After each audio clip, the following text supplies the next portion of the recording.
नावं घेणार नाही, परंतु 2च मिनिटं वेळ आहे, कारण सदाभाऊंनी निवडणूक आयोगाप्रमाणे घड्याळ त्यांचं लावून घेतले, त्यांनी 2 मिनिटं मला मिळाल्या. परंतु या ठिकाणी एवढंच सांगेन, गेल्या वेळेस थोडी गफलत झाली होती.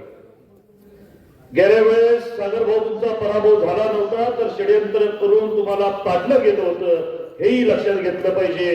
ते किती प्रामाणिक आहेत जयंत पाटील साहेब आपल्याला माहित आहे. सागर भाऊ निवडून येतात म्हणून स्वतःच्या पक्षाचा माणूस पाडला, दुसऱ्यांना एका रात्रीमध्ये मदत केली आणि म्हणून ते या ठिकाणी सागर भाऊ पडले होते. ह्या वेळेस ती गफलत होता कामाने. सागर भाऊ सारखा एक तगडा माणूस या ठिकाणी जीवाचं रान करून काम करतोय. आणि मगाशी भाऊनी सांगितल्याप्रमाणे कोणतरी म्हणतंय की भाडिक बंधू यांच्या बरोबर नाही, भाडिक बंधू जे करतात ते उघड करतात. आज उघड पाठिंबा सागर भाऊ खोतला आमच्या वैदिकला देण्यासाठी या ठिकाणी सम्राट भाडिक आलेला आहे. खऱ्या अर्थाने मी दिलगिरी सगळ्यांची व्यक्त करतो.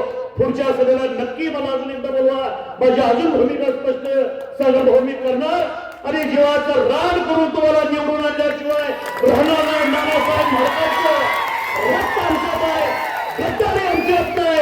तुमच्या बरोबर खांद्याला खांदा लावून सम्राट भाडिक तुमच्या बरोबर आहे, एवढं या ठिकाणी सांगतो आणि थांबतो.